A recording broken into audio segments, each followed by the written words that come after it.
السلام علیکم ورحمۃ اللہ وبرکاتہ۔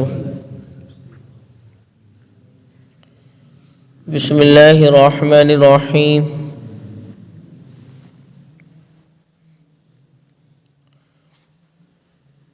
زنا کی سزا کے بعد چونکہ تہمت زنا کی سزا کا بیان تھا، کسی پر زنا کا الزام لگایا جائے اور اس کو الزام لگانے والا 4 آنکھوں دیکھے گواہوں ثابت نہ کر سکے تو پھر اس کو الٹا حد قذف لگائی جائے گی، 80 کوڑے لگائے جائیں گے۔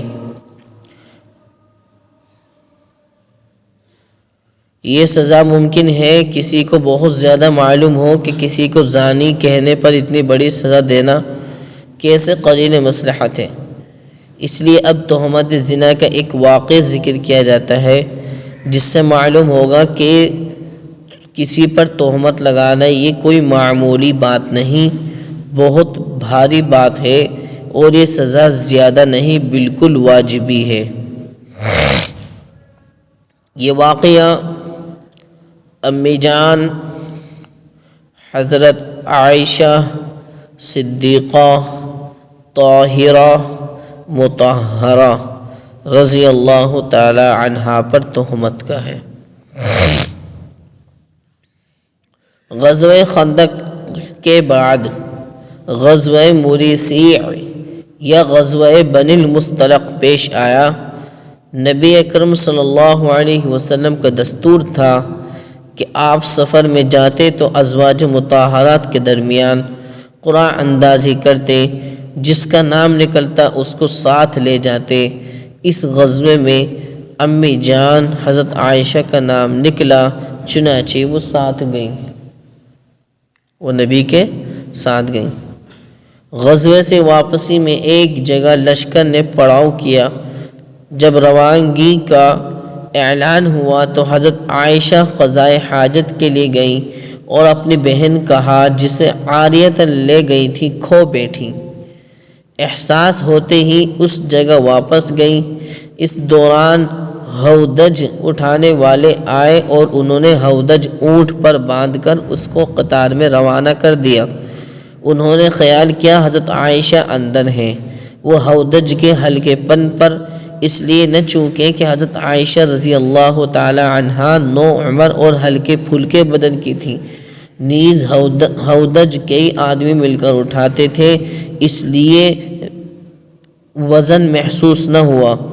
بہرحال جب حضرت عائشہ ہاتھ ڈھونڈ کر جائے قیام پر پہنچی تو قافلہ روانہ ہو چکا تھا اور وہاں وہ اس خیال سے وہیں رک گئیں کہ جب لوگ ان کو نہ پائیں گے تو تلاش کرتے کرتے وہیں واپس آئیں گے۔ وہاں بیٹھے بیٹھے ان کی آنکھ لگ گئی۔ دوسری طرف قدرت نے یہ سامان کیا کہ حضرت صفوان بن معطل رضی اللہ تعالی عنہ قافلے کے پیچھے چلنے پر مقرر کیے گئے تھے تاکہ گری پڑی چیز اٹھاتے آئیں۔ وہ صبح کے وقت اس جگہ پہنچے، ابھی روشنی پوری نہ ہوئی تھی۔ انہوں نے دور سے دیکھا کہ کوئی سو رہا ہے۔ قریب پہنچے تو حضرت صدیقہ رضی اللہ تعالی عنہا کو پہچان لیا، کیونکہ انہوں نے پردے کے احکام نازل ہونے سے پہلے ان کو دیکھا تھا۔ انہوں نے زور سے پڑھا انا للہ و انا الیہ راجعون۔ یہ آواز سن کر حضرت عائشہ بیدار ہو گئی اور خود کو سنبھال لیا اور چہرہ ڈھانپ لیا۔ حضرت صفوان رضی اللہ تعالی عنہ نے اپنا اونٹ قریب لا کر بٹھایا اور اونٹ کے پیر پر پیر رکھ کر کھڑے ہو گئے۔ حضرت عائشہ اس پر سوار ہو گئیں۔ حضرت صفوان نے ان سے کچھ نہ پوچھا، چپ چاپ اونٹ کی نکیل پکڑ کر چلتے رہے اور ٹھیک دوپہر کے وقت جبکہ لشکر پڑاؤ ڈال چکا تھا قافلے میں جا ملے۔ اس واقعے سے رئیس المنافقین، کیا مطلب؟ رئیس المنافقین، منافقوں کا رئیس، سردار۔ تو اس واقعے سے رئیس المنافقین عبداللہ بن ابی لعنہ اللہ کو ایک بات ہاتھ لگ گئی۔ وہ اس سے پہلے اسی غزوے میں وہ 2 باتیں کہہ چکا تھا۔ جو سورۃ المنافقون آیت نمبر 7 میں اور 8 میں ذکر ہیں۔ ایک یہ کہ یہ مہاجرین کا تعاون بند کر دیا جائے، دوسری بات یہ کہی تھی کہ یہ مدینہ سے ذلیل لوگوں کو نکال دیا جائے۔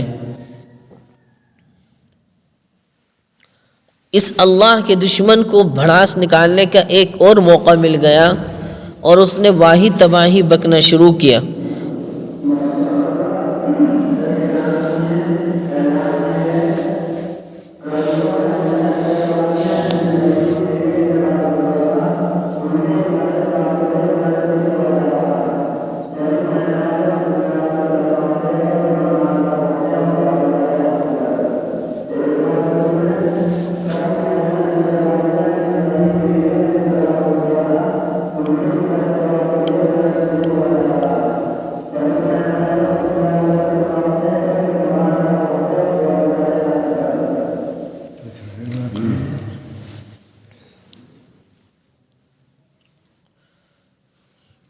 پھر سنیے، یہ سب واقعہ ہوا تو اس واقعے سے رئیس المنافقین عبداللہ بن ابی بن سلول لعنہ اللہ کو ایک بات ہاتھ لگ گئی۔ وہ اس سے پہلے اسی غزوہ میں 2 باتیں اور کہہ چکا تھا کہ ایک مہاجرین کا تو تعاون بند کر دیا جائے، دوسری ایک کہ مدینے سے ذلیل لوگوں کو نکال دیا جائے۔ اب اس کو اللہ کے دشمن کو اس کو بھڑاس نکالنے کا ایک اور موقع مل گیا تو اس نے واہی تباہی بکنا شروع کیا۔ مدینہ پہنچ کر وہ مجلس جماتا اور یہ موضوع چھیڑ دیتا، خود خاموش رہتا اور دوسروں سے تہمت کے خاکے میں رنگ بھرواتا اور اس کو پھیلاتا بڑھاتا۔ اس کی اس پروپیگنڈا مہم میں 2 مخلص مرد اور 1 مخلص عورت بھی حصہ دار بن گئے۔ اس موقع پر اپنے بھی دوسروں کے شکنجوں میں اور دوسرے کے وار کے شکار ہو جاتے ہیں۔ تو اس کی اس پروپیگنڈا مہم میں 2 مخلص مرد اور 1 مخلص عورت بھی حصہ دار بن گئے۔ ایک حضرت حسان رضی اللہ تعالیٰ عنہ جو نبی صلی اللہ علیہ وسلم کے شاعر تھے اور ہمیشہ آپ کی اور اسلام کی طرف سے مدافعت کرتے تھے۔ دوسرے حضرت مصطح رضی اللہ تعالیٰ عنہ جو بدری صحابی اور حضرت ابو بکر رضی اللہ تعالیٰ عنہ کی خالہ زاد بہن کے لڑکے تھے اور نادار تھے، اس لیے حضرت ابو بکر صدیق رضی اللہ تعالیٰ عنہ ان کی کفالت کرتے تھے۔ تیسرے حضرت حمنہ بنت جحش رضی اللہ تعالیٰ عنہ جو نبی صلی اللہ علیہ وسلم کی سالی حضرت زینب بنت جحش رضی اللہ تعالی عنہا کی بہن اور حضرت طلحہ بن عبید اللہ کی بیوی تھی۔ حمنہ بنت جحش جو کون تھی؟ نبی کی سالی ہوئی، اور حضرت زینب بنت جحش جو نبی کی بیوی ہیں، ان کی کیا تھی؟ بہن تھی، اور حضرت طلحہ بن عبید اللہ کی بیوی تھی۔ ان لوگوں نے اس تہمت کا جم کر پروپیگنڈا کیا۔ ادھر حضرت عائشہ کا حال یہ تھا کہ وہ غزوے سے واپس آتے ہی بیمار پڑ گئی۔ کسی اچھے خاصے انسان پر، پاک دامن پر اگر گناہ کا، زنا کا، بہت بری چیز اس کا الزام لگا دیں اور نہ جس پہ الزام لگایا کہ وہ ثبوت پیش کر سکے، اب بندہ پریشان ہوتا ہے۔ یہ حال یہاں ہوا کہ وہ غزوہ سے واپس آتے ہی بیمار پڑ گئی اور 1 مہینے تک مسلسل بیمار رہیں۔ انہیں اس تہمت کے بارے میں کچھ بھی معلوم نہ تھا، البتہ انہیں یہ بات کھٹکی تھی کہ بیماری کی حالت میں نبی کی طرف سے جو ملاطفت و عنایت ہوا کرتی تھی اب وہ نظر نہیں آ رہی تھی۔ بیماری سے اٹھنے کے بعد وہ ایک رات مصطح کی ماں کے ساتھ قضائے حاجت کے لیے جنگل گئی۔ ابھی انہیں یہ سب معلوم نہیں تھا، ابھی اس بارے میں انہیں کچھ نہیں معلوم تھا، اپنا بھی ویسے ہی بیمار تھی۔ ہاں اتنی ضرور انہیں بات کھٹکی تھی کہ نبی کی طرف سے جو ایک خوشی والے ماحول اور بہت ساری خوشی والے ماحول میں بہت ساری چیزیں پیش آتی تھی، وہ سب کم ہو گئی ہیں۔ بس یہ چیز کھٹکی تھی کہ وہ چیز نظر نہیں آ رہی۔ بیماری سے اٹھنے کے بعد وہ ایک رات مصطح کی ماں کے ساتھ قضائے حاجت کے لیے جنگل گئی۔ مصطح کون ہے؟ ابھی میں نے بتلایا تھا نا، مصطح یہ جو اس میں بدری صحابی ہیں اور حضرت ابوبکر رضی اللہ تعالیٰ عنہ کی خالہ زاد بہن کے لڑکے ہیں، یہ بھی اس میں شامل ہو گئے تھے۔ اس کی عبداللہ بن ابی کی پارٹی میں، سمجھ رہے؟ اب مستح کی ماں، مستح کی جو والدہ ہے اس کے ساتھ قضاء حاجت کے لیے نکل گئی۔ اتفاق سے مستح یعنی مستح کی ماں اپنی چادر میں الجھ کر گر پڑی، ان کے منہ سے بے ساختہ نکلا مستح تباہ ہو، مستح تباہ ہو۔ حضرت عائشہ نے ان کو ٹوکا کہ آپ ایک بدری صحابی کو، بدری کا مطلب جو جنگ بدر میں شریک ہوئے تھے، جنگ بدر بہت بڑی جنگ تھی بھائی اسلام کی، اس میں شریک ہونے والے کو ہی شریک ہونا ہی فضیلت تھا، اس جنگ میں کچھ کارنامے انجام دینا وہ اوپر کی بات، اس جنگ میں شریک ہونا ہی یہی فضیلت کی بات تھی۔ تو بدری صحابی ہیں، ان کو بد دعا دے رہی ہیں، وہ کہنے لگی ارے نادان، کیا تو نے اس کی باتیں نہیں سنی؟ حضرت عائشہ نے پوچھا اس کی باتیں کیا ہیں؟ مستح کی ماں نے تہمت کا واقعہ کہہ سنایا، استنجا کرنے جا رہی تھی، اب تہمت کا واقعہ کہہ سنایا۔ بس سنتے ہی ان کا مرض بڑھ گیا، گھر لوٹ کر انہوں نے خبر کا ٹھیک ٹھیک پتہ لگانے کے لیے رسول اللہ صلی اللہ علیہ وسلم سے والدین کے گھر جانے کی اجازت چاہی۔ شوہر کی اجازت ضروری ہوتی ہے تو آپ نے اجازت دے دی۔ میں کہ جا کر والدہ صاحبہ سے پوچھا کہ امی لوگ کیا کیا باتیں کرتے ہیں؟ والدہ نے کہا بیٹی زیادہ اثر قبول نہ کر، زیادہ ٹینشن مت لے، بخدا ایسا شاذ و نادر ہی ہوتا ہے، یعنی بہت ہی کم ہوتا ہے کہ کوئی خوبصورت عورت کسی شوہر کی محبوبہ ہو اور اس کی سوکنیں ہوں، مگر ایسی باتیں بکثرت پیش آتی ہیں۔ جب حضرت عائشہ رضی اللہ تعالیٰ عنہ کو صورتحال کا یقینی طور پر علم ہو گیا تو وہ بے اختیار رونے لگی، اور پھر 2 رات اور 1 دن روتے روتے گزر گئے۔ اس درمیان نہ نیند کا سرما لگایا نہ آنسوں کی جھڑی رکی۔ ان کے والدین کو اندیشہ لاحق ہو گیا کہ روتے روتے کلیجہ شق نہ ہو جائے۔ حضرت عائشہ رضی اللہ تعالی عنہا کے میکے جانے کے بعد رسول اللہ صلی اللہ علیہ وسلم نے گھر کے لوگوں سے تحقیق شروع کی۔ سب سے پہلے حضرت زینب رضی اللہ تعالی عنہا سے پوچھا، جن کی بہن اس طوفان میں شریک تھی، کہ تم عائشہ کے بارے میں کیا جانتی ہو؟ حمنہ بنت جحش جو ہیں یہ حضرت زینب کی بہن ہے، تو ان سے پوچھا کہ تم حضرت عائشہ کے بارے میں کیا جانتی ہو؟ تو انہوں نے کہا یا رسول اللہ خدا کی قسم میں ان کے اندر بھلائی کے سوا کچھ نہیں جانتی۔ پھر آپ نے حضرت اسامہ رضی اللہ تعالیٰ عنہ سے پوچھا، انہوں نے کہا یا رسول اللہ آپ صلی اللہ علیہ وسلم اپنی اہلیہ کو زوجیت میں برقرار رکھیں، ہم خیر کے سوا کوئی بات نہیں جانتے۔ پھر آپ نے حضرت علی رضی اللہ عنہ سے دریافت کیا، انہوں نے کہا یا رسول اللہ اللہ نے آپ پر کچھ تنگی نہیں کی اور عورتیں ان کے علاوہ بہت ہیں، اور آپ خادمہ سے دریافت کریں وہ صحیح بات بتا دے گی۔ آخر میں آپ نے خادمہ حضرت بریرہ رضی اللہ تعالی عنہا سے پوچھا، اے بریرہ کیا تم نے کوئی شبہ کی بات دیکھی ہے؟ اس نے کہا اس خدا کی قسم جس نے آپ کو حق کے ساتھ بھیجا ہے، میں نے ان میں کوئی ایسی بات نہیں دیکھی جس پر انگلی رکھی جا سکے، البتہ یہ بات ہے کہ 9 عمر لڑکی ہیں، آٹا گوندھ کر سو جاتی ہیں اور بکری آ کر کھا جاتی ہیں۔ تحقیق حال سے جب عائشہ رضی اللہ تعالی عنہا کی بے گناہی روز روشن کی طرح واضح ہو گئی تو آپ نے تقریر فرمائی اور ارشاد فرمایا، مسلمانوں کون ہے جو مجھے اس شخص کے حملوں سے بچائے جس نے میرے گھر والوں پر تہمت لگا کر مجھے اذیت پہنچائی ہے؟ بخدا میں نے نہ تو اپنی بیوی میں کوئی برائی دیکھی ہے نہ اس شخص میں جس کے تعلق سے تہمت لگائی جاتی ہے، وہ شخص میری غیر موجودگی میں کبھی میرے گھر میں نہیں آیا۔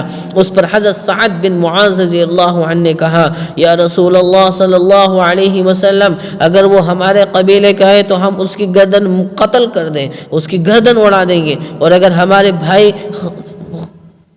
ہمارے بھائیوں میں سے ہیں تو آپ ہمیں حکم دیں کہ ہم اس کی تعمیل کریں۔ یہ سن کر رئیس خزرج اور حضرت سعد بن عبادہ رضی اللہ تعالی عنہ کھڑے ہوئے اور کہنے لگے، بخدا تم اسے قتل نہیں کر سکتے۔ اس پر حضرت اسید بن حضیر رضی اللہ تعالی عنہ جو حضرت سعد کے چچا زاد بھائی تھے کھڑے ہوئے اور کہا، بخدا تم جھوٹ کہتے ہو، ہم ضرور اس کو قتل کریں گے، اور تم منافق ہو، منافقوں کی حمایت کرتے ہو۔ اس پر مسجد نبوی میں ایک ہنگامہ بپا ہو گیا اور اوس خزرج قریب تھے کہ دست و گریباں ہو جائے۔ نبی نے مشکل سے حالات پر قابو پایا اور منبر سے اتر آئے۔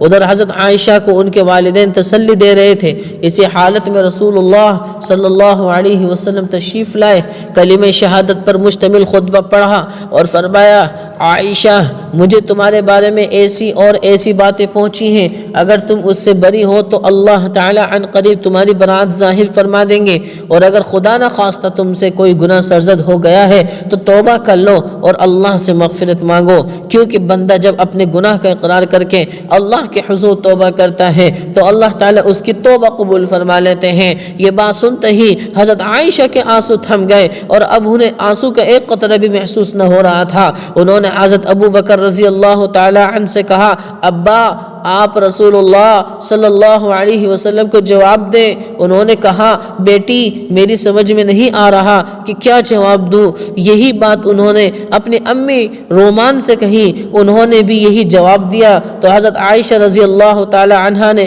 خود ہی کہا واللہ میں جانتی ہوں کہ یہ باتیں سنتے آپ لوگوں کے دلوں میں اچھی طرح بیٹھ گئی ہیں اور آپ لوگوں نے ان کا یقین کر لیا ہے۔ اب اگر میں کہوں کہ میں بری ہوں اور اللہ جانتا ہے کہ میں بری ہوں تو آپ لوگ میری بات سچ نہ سمجھیں گے، اور اگر میں جرم کا اعتراف کر لوں حالانکہ اللہ خوب جانتے ہیں کہ میں ان سے اس کام سے بری ہوں تو آپ لوگ صحیح مان لیں گے۔ ایسی صورت میں میرے لیے اور آپ لوگوں کے لیے وہی مضمون ہے جو یوسف علیہ السلام کے والد نے کہی ہے فصبر جمیل واللہ المستعان علی ما تصفون، یعنی صبر بہتر ہے اور اللہ تعالیٰ ہی مدد خواستہ ہے اس بات پر جو تم بیان کرتے ہو۔ یہ کہہ کر حضرت عائشہ اپنے بستر پر جا لیٹی اور منہ دوسری طرف کر لیا۔ اسی وقت رسول اللہ صلی اللہ علیہ وسلم پر نزول وحی کے آثار نمودار ہونے شروع ہو گئے۔ جب آپ پر وحی نازل ہوئی تھی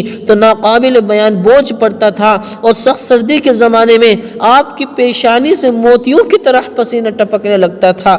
جب یہ کیفیت دور ہوئی تو آپ مسکرا رہے تھے اور آپ نے پہلی بات جو فرمائی وہ یہ تھی کہ عائشہ خوش ہو جاؤ اللہ نے تمہیں بری کر دیا۔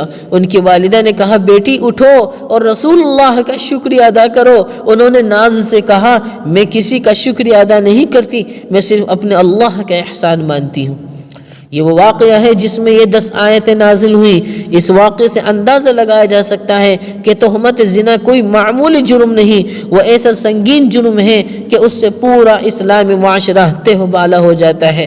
جس پر تہمت لگائی جاتی ہے اس کا برا حال ہو جاتا ہے اور اس کے متعلقین کے لیے یہ الزام سوہان روح بن جاتا ہے۔ اس لیے اگر اس کی سزا 80 کوڑے تجویز کی گئی ہے تو وہ ہر طرح قرین درست ہے، قرین ثواب ہے۔ اس ضروری تفصیل کے بعد اب آیت پاک کی تفسیر شروع ہوتی ہے۔ پہلی آیت میں 4 باتیں بیان کی گئی ہیں۔ آیت کریمہ ہے ان الذین جاءوا بالافک عصبۃ منکم۔ پہلی بات جن لوگوں نے یہ بہتان باندھا ہے عصبۃ منکم، بالیقین وہ تم میں سے ایک گروپ ہے۔ افکن کے اصلی معنی ہے پلٹ دینا اور بدل دینا، اور افکن سے مراد وہ بدترین قسم کا جھوٹ ہے جو حق کو باطل سے بدل دے اور متقی کو فاسق بنا دے۔ حضرت عائشہ رضی اللہ تعالی عنہا کی برات کے شروع ہی میں یہ لفظ لا کر معاملے کی ساری پول کھول دی۔ اور عصبتن کی معنی جماعت اور گروہ کے ہیں۔ 3 سے 40 تک اس لفظ کا اطلاق ہوتا ہے۔ اس لفظ میں اشارہ ہے کہ بہت معمولی تعداد ہیں جو اس طوفان میں حصہ دار بنی ہے۔ عام لوگ اس سے کنارہ کش ہیں، اور منکم سے مراد مؤمنین کی جماعت ہے۔ اس تہمت کا اصل گھڑنے والا اگرچہ عبداللہ بن ابی بن سلول تھا جو مسلمان نہیں تھا بلکہ منافق تھا، مگر چونکہ وہ اسلام کا دعوے دار تھا اس لیے بظاہر وہ بھی منکم میں شامل تھا۔ اس کے علاوہ جو 2 مرد اور 1 عورت اس طوفان میں شریک ہو گئے تھے وہ یقیناً منکم میں شامل تھے۔ اسی طرح اس پہلی ہی آیت میں ان لوگوں کی تسلی کر دی کہ وہ اس بری حرکت کی وجہ سے دائرہ اسلام سے خارج نہیں ہو گئے، وہ مسلمانوں کی جماعت میں بدستور شامل ہیں۔ وہ اطمینان رکھیں، قرآن کریم کا یہ خاص اسلوب ہے، جب کوئی شدید وعید سناتا ہے تو جو اس کے مستحق نہیں ان کا پہلے ہی استثناء کر دیتا ہے، یعنی الگ کر دیتا ہے۔ اور سورہ انفال آیت نمبر 16 میں میدان جہاد سے بھاگنے والوں کو سخت وعید سنائی ہے، پس پیترا بدلنے کے طور پر میدان سے ہٹنے والوں کا پہلے ہی استثناء کر دیا۔ اور سورۃ النحل آیت نمبر 106 میں بصورت اکراہ یعنی مجبوری کی صورت میں دین سے پھرنے والوں کو سخت وعید سنائی ہے، پس پہلے ہی اس شخص کو مستثنیٰ کر دیا جو صرف زبانی جمع خرچ کرتا ہے اور اس کا دل ایمان پر مطمئن ہے۔ اسی طرح یہاں بھی آگے تہمت لگانے والوں کو سخت وعید سنائی جائے گی، اس لیے پہلے ہی ان کو ایک تسلی کر دی کہ وہ اس حرکت سے اسلام سے خارج نہیں ہوئے، وہ اب بھی مسلمانوں کے زمرے میں شامل ہیں۔ منکم کا مطلب یہ ہے کہ وہ تم میں سے ہی ایک گروپ ہے۔ لا تحسبوه شرا لکم بل هو خیر لکم، دوسری بات یہ کہ تم اس تہمت کے واقعے کو اپنے حق میں برا مت سمجھو بلکہ وہ تمہارے لیے بہتر ہے۔ یہ مسلمانوں کا غصہ ہلکا کیا۔ صحابہ اس طوفان بدتمیزی سے ناقابل بیان حد تک پریشان ہو گئے تھے۔ وہ برات نازل ہونے کے بعد نہ معلوم مبتلا بھی افراد کے ساتھ کیا معاملہ کرتے، ممکن تھا وہ ان کی بالکل قیمہ کر دیتے، تکہ بوٹی کر دیتے، اس لیے پہلے ہی ان کو بتا دیا کہ اس شر میں بھی خیر کا پہلو ہے۔ صحابہ کو چاہیے کہ وہ اس خیر کے پہلو کو پیش نظر رکھیں اور شر کے پہلو کو پیش نظر نہ رکھیں۔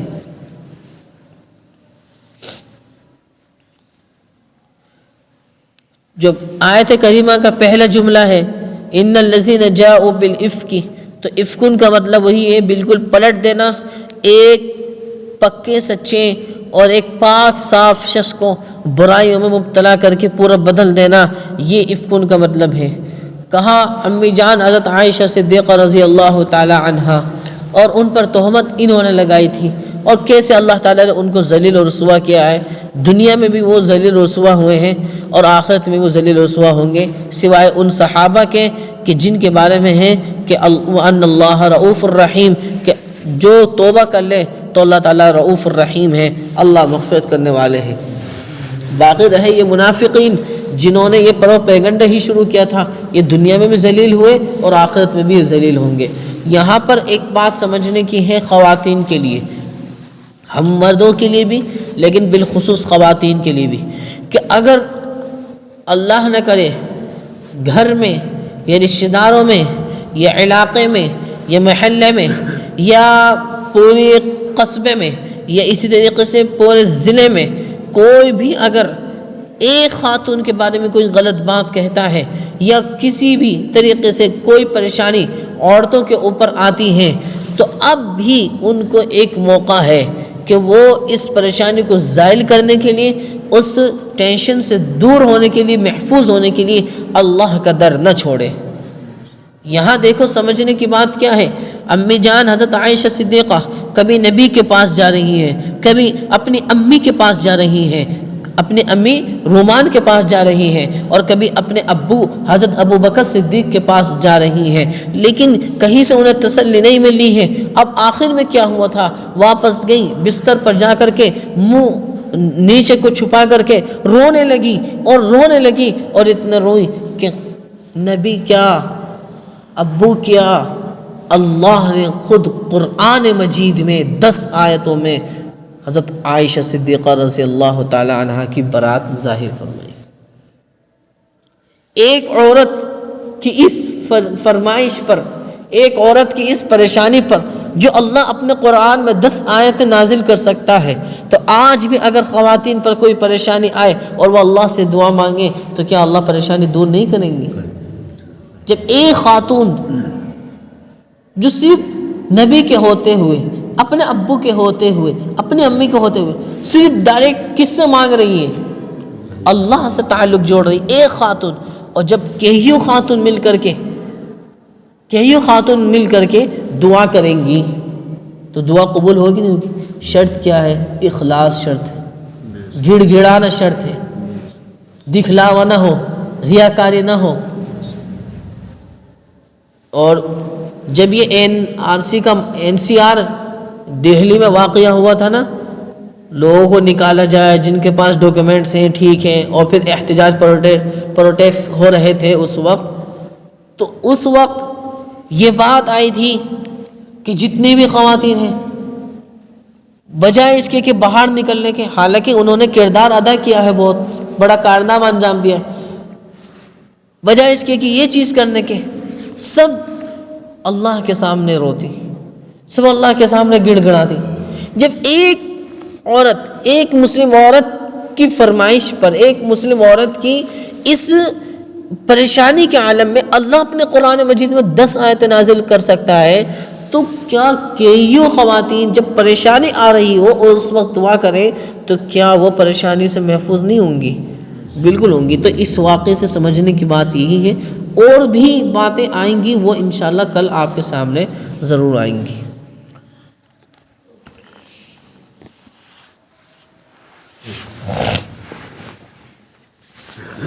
الحمدللہ رب العالمین والعاقبۃ للمتقین والصلاۃ والسلام علی سید المرسلین یا رب صلی وسلم دائما ابدا علی حبیبک خیر الخلق کلہم۔ یا اللہ ہم سب کے تمام گناہوں کو معاف فرما، یا اللہ ہمارے تمام خطاؤں کو درگزر فرما، تمام سیئات کو حسنات سے مبدل فرما، تمام لرزشوں کو معاف فرما۔ نبی علیہ الصلوۃ والسلام نے خیر کے لائن سے جتنی بھی دعائیں مانگی ہیں ان تمام اچھی دعاؤں میں ہمارا حصہ عطا فرما۔ جتنی برائیوں سے شروع فتن سے اللہ کے نبی نے پناہ مانگی تھی، ان تمام برائیوں سے شروع فتن سے ہماری حفاظت فرما۔ یا اللہ ہم سب پر، پورے امت مسلموں پر رحم و کرم کا معاملہ فرما۔ یا اللہ زندوں کی بھی مغفرت فرما، مردوں کی مغفرت فرما۔ میرے مولا کریم یا اللہ سبھی کی بخشش کے فیصلے فرما۔ یا اللہ جتنے بھی انتقال حال فی الحال میں ہوئے ہیں یا اللہ ان سب کی بھی مغفرت فرما۔ یا اللہ جو بیمار ہیں ان کو شفا عطا فرما۔ یا اللہ جو بیمار ہیں یا اللہ ان کو شفا عطا فرما۔ یا اللہ روز بروز ہمارے یہاں انتقال ہو رہے ہیں، لیکن لوگ یا اللہ انتقال کو انتقال نہیں سمجھ رہے، موت کی تھوڑی سی بھی کوئی فکر نہیں ہو رہی۔ میرے مولا کریم جنازہ پاس سے گزر رہا ہے، لوگ ٹھٹے اڑا رہے ہیں۔ یا اللہ میت سامنے سے جا رہی ہے لیکن لوگ ہنس رہے ہیں۔ میرے مولا کریم یا اللہ آخرت کی فکر کرنے کی توفیق عطا فرما دیجیے۔ یا اللہ موت کو کثرت سے یاد کرنے کی توفیق عطا فرما دیجیے۔ یا ارحم الراحمین ہٹے کھٹے بھی یا اللہ موت کا شکار ہو جاتے ہیں۔ یا اللہ ہر ایک انسان کو اپنی حقیقت جاننے کی کوشش اور توفیق نصیب فرما دیجیے۔ میرا مولا کریم یا اللہ جو غفلت اور یا اللہ اسی طریقے سے ہم بے دینی میں پڑے ہوئے ہیں یا اللہ ہمیں اپنے قریب کر لیجئے۔ یا اللہ ہمیں دین کی صحیح، دین اسلام کی صحیح سمجھ بوجھ عطا فرما دیجئے۔ مولا کریم یا اللہ آخرت کی صحیح فکر کرنے کی ہمیں توفیق عطا فرما دیجئے۔ دنیا کی رنگینیوں سے اور دنیا کی دھوکے سے اور دنیا کی فیشنوں سے یا اللہ ہماری حفاظت فرما دیجئے۔ میرے مولا کریم یا اللہ دنیا میں کچھ نہیں ہے یا اللہ، صرف یا اللہ زینت ہے۔ زین للناس حب الشہوات من النساء والبنین والقناطیر المقنطرہ، یہ صرف دنیا کی زینت ہے۔ میرے مولا کریم یا اللہ جب آنکھیں بند ہو جاتی ہیں تو یہ زینتیں کچھ نہیں ہیں، ایک مٹی ہے اور مٹی میں مل جاتی ہے۔ حقیقت یہ ہے یا اللہ سبھی کو یا اللہ پکا سچا مسلمان بنا دیجیے۔ یا اللہ آخرت کی فکر کرنے کی توفیق عطا فرما دیجیے، قبر کے عذاب سے ڈرنے کی ہمیں توفیق عطا فرما دیجیے۔ مولا کریم یا اللہ قبر کے عذاب سے بچنے کی ہمیں یا اللہ دعائیں مانگتے رہنے کی توفیق عطا فرما دیجیے۔ یا اللہ قبر کے عذاب سے ہماری حفاظت فرما لیجیے۔ یا اللہ جو بیمار ہیں ان کو شفا عطا فرما دیجیے۔ یا اللہ سبھی کو شفا کاملہ عاجلہ مستمرہ دائمہ نافعہ عطا فرما دیجیے۔ میرا مولا کریم یا اللہ جو بے اولاد ہیں ان کو نیک صالح اولاد عطا فرما دیجیے، جن کو نر اولاد کی ضرورت ہے ان کو نرینہ اولاد عطا فرما دیجیے۔ یا اللہ صحت، تندرستی اور طاقت و قوت عطا فرما دیجیے۔ یا اللہ طاقت و قوت عطا فرما دیجیے۔ یا اللہ طاقت و قوت عطا فرما دیجیے، ایسی طاقت و قوت عطا فرمائے یا اللہ جو ہمارے لیے دین میں اور دین کے کاموں میں یا اللہ معین اور مددگار ثابت ہو۔ یا اللہ جو دین سے دور کرے ایسی طاقت و قوت سے ہماری حفاظت فرما دیجیے۔ مولا کریم یا اللہ پوری امت مسلمہ کو یا اللہ غلبہ عطا فرما دیجیے۔ یا اللہ پوری امت مسلمہ کو غلبہ عطا فرما دیجیے۔ یا اللہ خاص طور سے فلسطین کے مسلمانوں کو غلبہ عطا فرما دیجیے۔ یا اللہ ان کی فتح اور نصرت کے فیصلے فرما دیجیے۔ یا اللہ ان کو غالب فرما دیجیے۔ یا اللہ جو غزہ ہے یا اللہ وہاں پہ رہنے والے وہ بھی یا اللہ پریشان ہیں۔ یا اللہ کئی لاشیں روزانہ ہو رہی ہیں یا اللہ 50 سے بھی اوپر یا اللہ لاشیں روزانہ ہو رہی ہیں۔ یا اللہ اگر ہمارے یہاں کوئی ایک انتقال ہو جاتا ہے تو سب پریشان ہو جاتے۔ میرے مولا کریم وہاں اتنی میتیں ہو رہی ہیں، یا اللہ یا اللہ یا اللہ رحم و کرم کا معاملہ فرما دیجئے، یا اللہ صبر کا یا اللہ پیمانہ لبریز ہو چکا ہے میرے مولا، یا اللہ رحم و کرم کا معاملہ فرما دیجئے، یا اللہ ان کی مدد فرما دیجئے، یا اللہ مسجد اقصیٰ کی بے شک تیرے گھر کی حفاظت کے لیے لڑ رہے ہیں، بے شک ان کا کوئی خاص یا اللہ کوئی دنیاوی مطلب نہیں ہے، یا اللہ دنیاوی مقصد نہیں ہے میرے مولا کریم، یا اللہ سچ میں وہ بہت پریشان ہے، یا اللہ ان کی فتح و نصرت کے فیصلے فرما دیجئے، یا اللہ ان کو غالب فرما دیجئے، یا اللہ ان کو قوی فرما دیجئے، یا اللہ ان کو بھرپور طاقت و قوت عطا فرما دیجئے، حوصلہ جرأت مندی عطا فرما دیجئے، اور ہم سب کو بھی یا اللہ حوصلہ جرأت مندی بہادری یا اللہ شجاعت ہمیں عطا فرما دیجئے، بزدلی سے ہماری حفاظت فرما دیجئے، یا اللہ خاص طور سے یا اللہ جو اسلامی ممالک ہیں ان کے جو گورنر ہیں یا اللہ ان کو بھی عقل سلیم اور شعور سمجھ عطا فرما دیجئے، یا اللہ اگر ان کے حق میں ہدایت اور یا اللہ ان کے حق میں ہدایت مقدر ہے تو یا اللہ ان کو صحیح دین کی ہدایت عطا فرما دیجیے، نہیں تو یا اللہ اپنے گھر کی حفاظت کے لیے کوئی دوسرا یا اللہ نیک حکمراں چن لیجیے میرے مولا کریم، یا اللہ لوگ بھروسہ کرے ہوئے ہیں، یا اللہ آپ پر ہمیں بھروسہ کرنے کی توفیق عطا فرما دیجیے، یا اللہ آپ ہی ہیں یبسط الرزق لمن یشاء ویقدر، آپ ہی ہیں یا اللہ وتعز من تشاء وتذل من تشاء، آپ ہی ہیں تؤتی الملک من تشاء وتنزع الملک ممن تشاء، آپ ہی سب کچھ کرنے والے ہیں، یا اللہ سبھی کے یا اللہ حال پر رحم فرما دیجیے، یا اللہ جو کوئی کاروبار کے تعلق سے پریشان ہے یا کوئی گھر کے کچھ پریشانی میں مبتلا ہے، یا اللہ کوئی یا اللہ دوسرے کاموں کی وجہ سے کسی یا اللہ کاروبار کے تعلق سے یا کسی دوسرے یا اللہ امر کی وجہ سے پریشان ہے، سبھی پریشانیوں کی یا اللہ پریشانی کو دور فرما دیجیے، یا اللہ سبھی کو یا اللہ سہولت اور آسانیاں اور یا اللہ اپنی طرف سے مدد عطا فرما دیجیے، یا اللہ سبھی کے کاموں میں یا اللہ سبھی کے جائز کاموں میں اپنی مدد شامل حال فرما دیجیے میرا مولا کریم، یا اللہ عزت دینے والے آپ ہیں، یا اللہ سکون دینے والے آپ ہیں، راحت دینے والے آپ ہیں، یا اللہ خوشیاں عطا فرمانے والے آپ ہیں، یا اللہ ہم سب کو خوشی کی زندگی عطا فرما دیجیے، یا اللہ اسلامی والی خوشی والی زندگی عطا فرما دیجیے مولا کریم، یا اللہ ہم سب کے گھروں میں بھی یا اللہ برکت عطا فرما دیجیے، یا اللہ خاص طور سے ہمارے ایمان میں برکت عطا فرما دیجیے، ہمارے نیک اعمال میں بھی برکت عطا فرما دیجیے، مرنے سے پہلے یا اللہ حج بیت اللہ عطا فرما دیجیے، اور ہمارے حج کو یا اللہ ایسا حج بنانا کہ وہ ہمارے لیے یا اللہ بخشش کا ذریعہ ہو، وہ حج ہمارے لیے مغفرت کا سامان ہو، یا اللہ اس حج کے بعد ہم کوئی ایسا گناہ نہ کریں، یا اللہ جو حج کرنے کے بعد یا اللہ آدمی سے اور مسلمان سے مطالبہ کیا گیا ہے کہ اب وہ کوئی گناہ نہ کرے، یا اللہ ایسا حج ہمیں عطا فرمانا، یا اللہ ہمیں اپنا بنا لینا، یا اللہ اپنی رحمت کے دامن میں ہمیں جگہ دے دینا، یا اللہ دونوں جہاں میں ہمیں سر بلند اور خوشی کے ساتھ رکھنا، یا اللہ جو مانگا وہ عطا فرما، جو مانگنے سے دیکھا وہ عطا فرما، دلوں میں یا اللہ جتنے بھی مرد حضرات تمنا رکھتے ہیں یا اللہ ہر ایک کی تمام جائز مرادیں پوری فرمانا میرا مولا کریم، اللہ خواتین حضرات کی بھی تمام پریشانی اور تمام یا اللہ مشکلات کو دور کر کے یا اللہ ان کی تمام جائز مرادیں جائز حاجتیں پوری فرمانا، یا اللہ ان دعاؤں کو نبی اکرم صلی اللہ علیہ وسلم کے صدقے تو پہ قبول منظور فرمانا برحمتک یا